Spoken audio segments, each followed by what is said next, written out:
Bonsoir et bienvenue dans l'émission Une plume, un destin, une voix, un refrain. Comme un rituel, une manie, ici, je choisis une chanson, un auteur, une chanteuse, un acteur, enfin, un artiste qui nous a séduits à un moment donné de notre vie. L'envie d'en savoir plus, d'aller voir, peut-être un peu plus loin, ce que nous connaissons d'elle ou de lui. Il y a des histoires bien connues, mais des fois des chemins s'y cachent. Et en s'attardant un peu sur les ombres, une petite lumière peut nous donner à découvrir l'inconnu. Ce soir, Marilyn Monroe. Si vous le voulez bien, nous allons marcher à côté d'elle sur le fil de sa vie. On la connaît toutes et tous, la fille blonde, le sex symbole, l'actrice en retard, la capricieuse, la fille triste, l'enjôleuse, la boudeuse, son poupoupidou célèbre, sa robe blanche qui se soulève par le souffle du métro. Mais Marilyn n'était pas que ça. Elle était une actrice, une chanteuse. Elle écrivait des poèmes et tenait un journal intime où elle parlait de sa vie et de la vie en général, et ses propos sont des plus lucides. Je vous propose sans attendre d'écouter une de ses chansons. Elle n'est pas la plus connue, mais elle parle bien de sa façon d'être en dedans. Untold Great Love de Marilyn Monroe. A tout de suite. Français de cette chanson. J'en ai fini avec l'amour. On ne m'y reprendra plus. J'ai dit adieu à l'amour. Ne m'appelle plus jamais. Moi, il faut que je t'aime toi, ou que je n'aime personne. Et j'en ai donc fini avec l'amour. J'ai fermé mon cœur. Je garderai là mes sentiments. J'ai rempli mon cœur d'air froid, glacial, et j'ai l'intention de ne m'attacher à personne, parce que j'en ai fini avec l'amour. Pourquoi m'as-tu amené à croire que tu pouvais avoir de l'attachement? Tu n'avais pas besoin de moi. Toi, tu avais ta part d'esclaves autour de toi pour te poursuivre et te faire des serments pleins de profondes émotions et de dévouement pour toi. Au revoir au printemps et à tout ce qu'il signifiait pour moi. Jamais il ne pourra ramener ce qu'il y a eu autrefois. Moi, il faut que je t'aie, toi, ou que je n'ai personne. Et j'en ai donc fini avec l'amour. J'en ai fini avec l'amour, bébé. J'en ai fini avec l'amour. Les chansons d'une autre époque ne sont pas toujours à prendre à la légère. Il y a bien sûr des chansons au texte désuet, des chansons faciles, comme on dit, à l'eau de rose, qui s'écoutent en prenant le thé. Mais voyez vous-même qu'à notre époque, beaucoup de chansons sont faites de textes creux. Mais dans le lot, quelques-unes sont des joyaux. Cette chanson est importante. Elle parle de l'amour, bien sûr, mais elle parle aussi de la fin de l'envie d'aimer, à nouveau. Elle se demande pourquoi lui avoir donné des mots d'amour si c'est pour les reprendre ensuite. Et si on lui demandait si elle aimera de nouveau, elle répondrait « Moi, il faut que je t'aime toi, ou que je n'aime personne. » Dans l'instant, elle se positionne comme une guerrière en fin de bataille. Elle a perdu. Perdu, mais pas tout à fait, car elle lui parle. Elle est en train de lui expliquer tout son désœuvrement, à lui, à son amour, à l'homme qu'elle aime. Elle dit « Moi, il faut que je t'aime toi, sinon je n'aimerai plus personne. » Elle essaie de plaider sa cause, mais le gars ne répond pas dans la chanson. Elle finit même par un bébé. J'en ai fini avec l'amour. Elle lui parle encore une fois, avec un surnom que se donnent les amoureux. La chanson ne dit pas qu'il lui reprendra la main, mais la mélodie triste, mélancolique, n'amène pas l'idée d'une fin heureuse.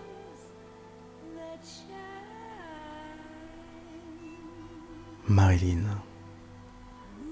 Marilyn était une femme enfant, une chercheuse de bonheur, une chercheuse d'amour. Une de ses quêtes était de trouver un homme qui pourrait à la fois lui faire ressentir la sécurité de bras, comme ceux d'un père, qu'elle n'a pas eu, et à la fois un homme assez intelligent pour qu'il puisse comprendre toutes ses failles sans en être effrayé, et un homme sensible qui pourrait la rejoindre dans ses moments d'ailleurs, être à deux dans ces moments de flottement.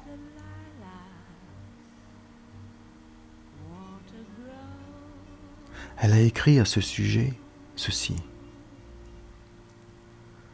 Le véritable amant, c'est celui qui, d'une légère caresse sur les cheveux, d'un simple sourire, ou même d'un regard perdu dans le vague, vous fait chavirer de bonheur.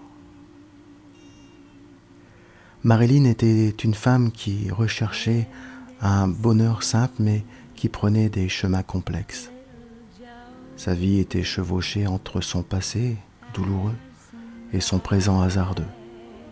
Les deux mêlés lui amenaient une crainte du futur. Que pouvait-elle être à part cette blonde crevant l'écran? Elle connaissait l'attraction qu'elle provoquait chez les gens, alors pourquoi la vie n'en fait-elle pas partie? Dans son journal intime, elle écrivit cette phrase. Je sens la vie qui se rapproche alors que tout ce que je veux, c'est mourir. Aimait-elle la vie? Elle qui n'était que lumière, portait-elle trop d'ombre pour avoir l'envie de vivre? Norma Jane Baker, appelée Marilyn Monroe. Elle aurait préféré Jane Monroe, mais le géant du cinéma, le grand Hollywood, en avait décidé autrement. Il décidait de tout, jusqu'à la couleur de ses cheveux, entre rousse et auburn. Les conseillers des studios d'Hollywood qualifiaient ses cheveux comme frisés marron terne.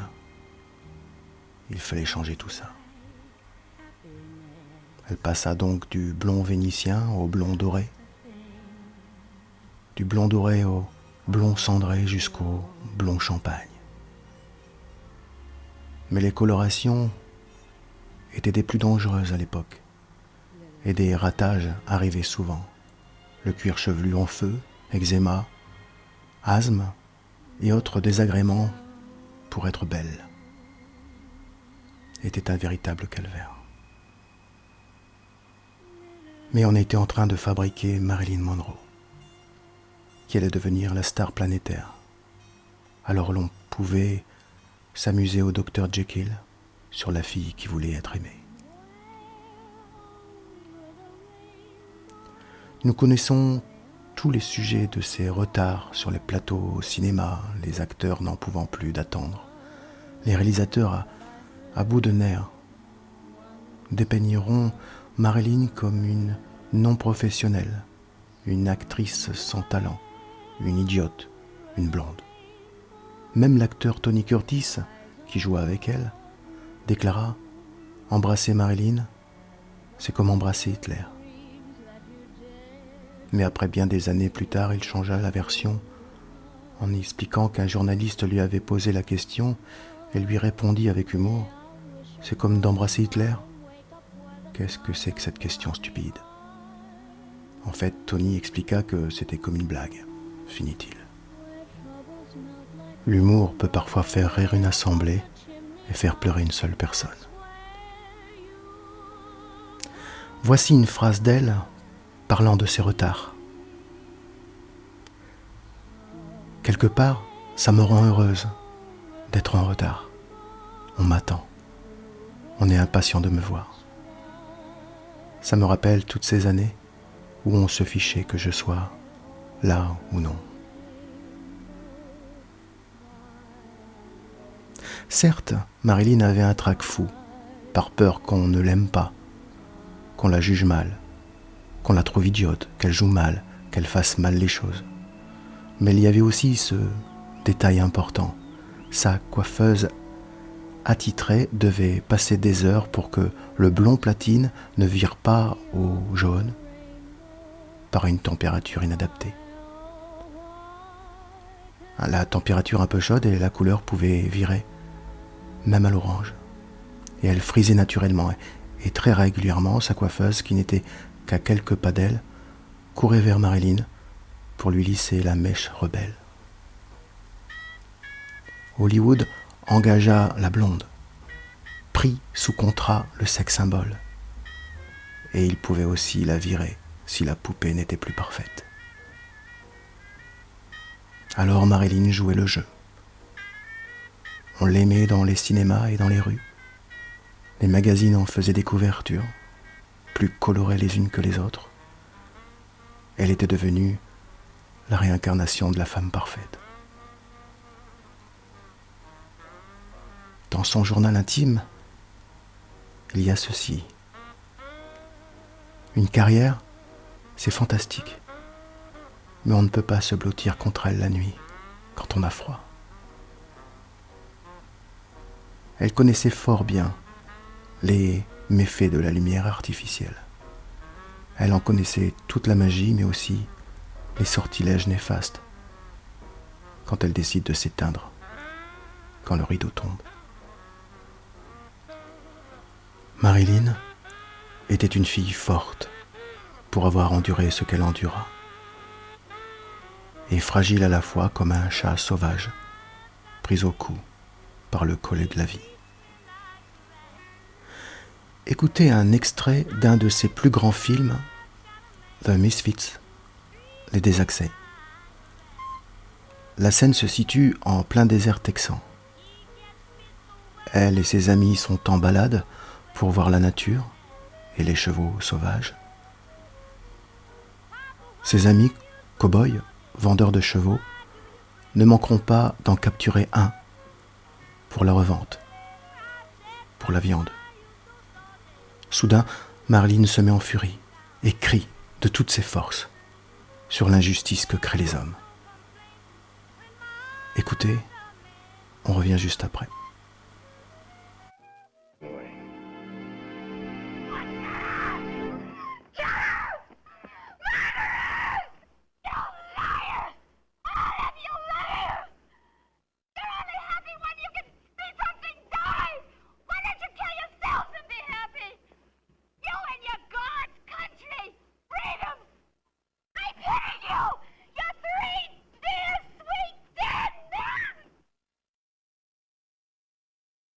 She's crazy.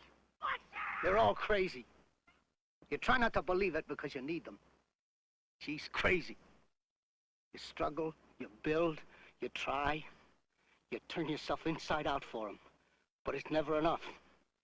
So they put the spurs to you. I know, I got the marks. I know this racket. I just forgot what I knew for a little while. I'm hitting you! You're 3 dead men!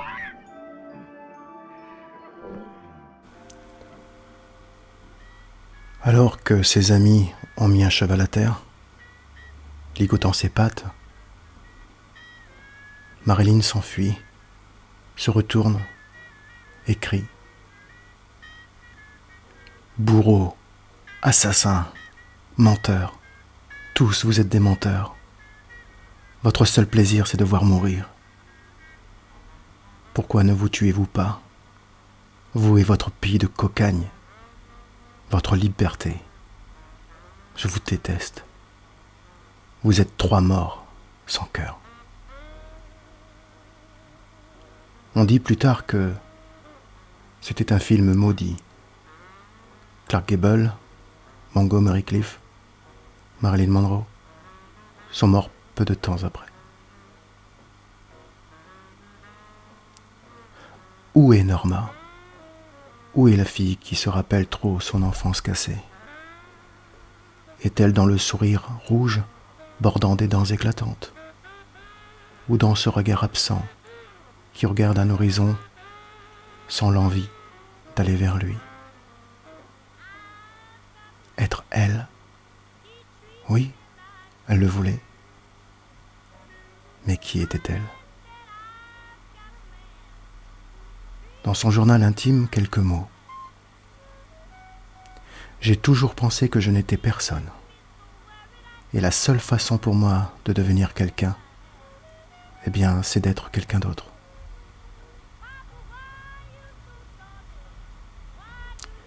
Marilyn fit 3 mariages, mais tous furent des échecs. Les hommes de sa vie n'étaient certainement pas les seuls responsables, mais quand on épouse le fragile, on doit s'attendre à en prendre le plus grand soin. Marilyn écrit « Je pense qu'il est préférable d'être malheureux seul que malheureux avec quelqu'un. » Son journal intime n'était pas pour jouer de la plume sur le papier. Cette phrase démontre qu'elle se rend compte qu'elle ne peut pas grand-chose face à son spleen, qui lui mangeait son cœur. Et si l'homme de sa vie n'entend pas ces moments de gouffre, à quoi bon continuer de lui faire subir ça aussi? Marilyn doute d'elle. Elle ne se fait pas confiance. Elle voit ses défauts et très peu ses qualités. Elle lit beaucoup, prend des cours de théâtre sans jamais finir. Elle se remplit comme on remplit un vide, alors qu'elle est pleine, mais ne le sait pas. Marilyn écrit dans son journal « Je me vois dans la glace à présent, le sourcil en bataille. Si je me mets très près, je verrai ce que je ne veux pas y voir. La tension, la tristesse, la déception, mes yeux ternes, les joues rougies par des petits vaisseaux qui paraissent comme des rivières sur une carte, les cheveux qui tombent comme des serpents. C'est la bouche qui me rend le plus triste, près de mes yeux presque morts. Il y a une ligne sombre entre les lèvres, comme les contours de nombreuses vagues soulevées par un violent orage, qui dit « Ne m'embrasse pas, ne me ridiculise pas, je suis une danseuse qui ne sait pas danser. »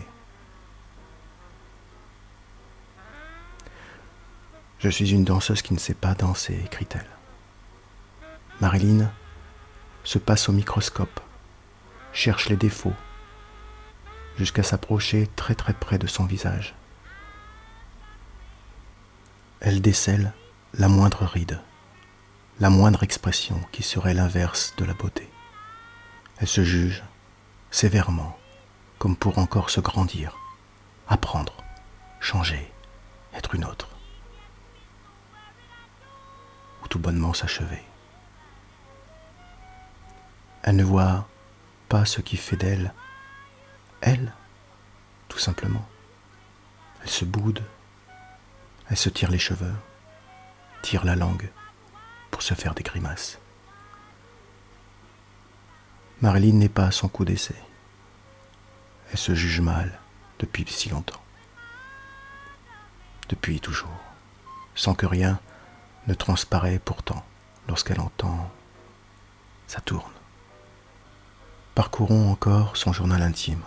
Marilyn écrit « Mais quelque chose m'empêchait de revenir au monde de Norman Jane. Ça n'était ni l'ambition, ni le désir de devenir riche ou célèbre. Je ne sentais pas au fond de moi un talent qui ne demandait qu'à s'épanouir. Je ne me trouvais même pas belle ou particulièrement séduisante, mais il y avait en moi une sorte de folie qui ne voulait pas céder. Elle ne cessait de me harceler, non pas sous forme de mots, mais de couleurs, pourpre et or, blanc lumineux, vert et bleu.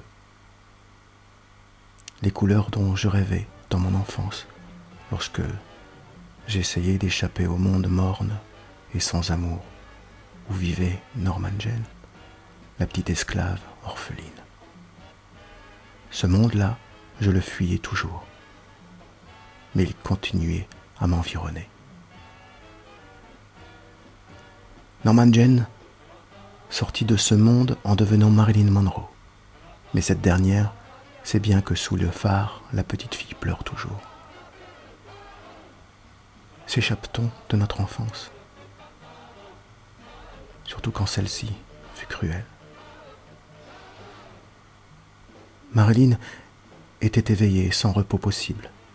Elle ne savait comment fermer l'œil un instant sur ces démons, ces tourments tourbillonnants.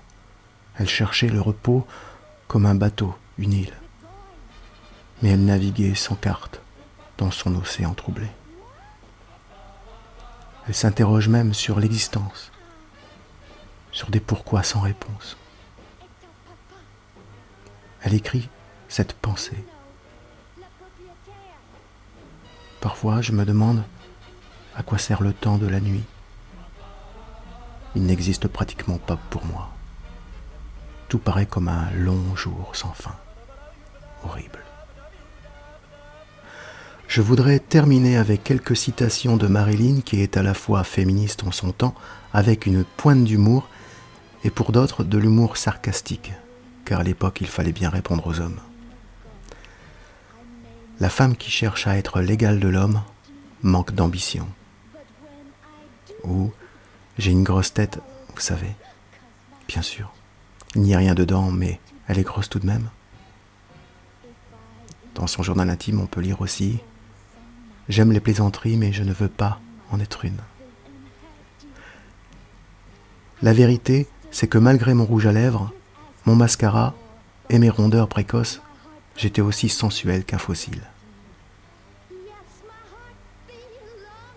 Elle dit aussi « Je ne sais pas qui je suis, mais je suis la blonde. » Hollywood est un endroit où ils vont vous payer $1 million pour un baiser et 50 cents pour votre âme. Je finirai par cette toute dernière citation de Norma Jean. Peut-être que quelqu'un lira cela. Je ne pense pas. Eh bien si, Marilyn. On en publiera un livre et j'en ai pris lecture ici avec tout mon respect envers toi. Marilyn Monroe était en fait Norma Jean. Elle était parfaite puisqu'imparfaite. J'aime ces artistes quand, lorsqu'ils donnent d'eux sans compter le prix à payer. Donner même en étant ridicule, même si des fois c'est trop. C'est le pas assez qui rend le geste absent. Norma Jean était un trésor de générosité et de talent. Et il est bon de remercier lorsque l'on reçoit de quelqu'un. C'est pourquoi je la remercie ce soir. Voilà, c'était une émission avec Norma Jean. L'émission fut créée à partir du livre Confessions inachevées de Marilyn Monroe, paru chez Robert Laffont. La chanson I'm Through With Love de Marilyn Monroe.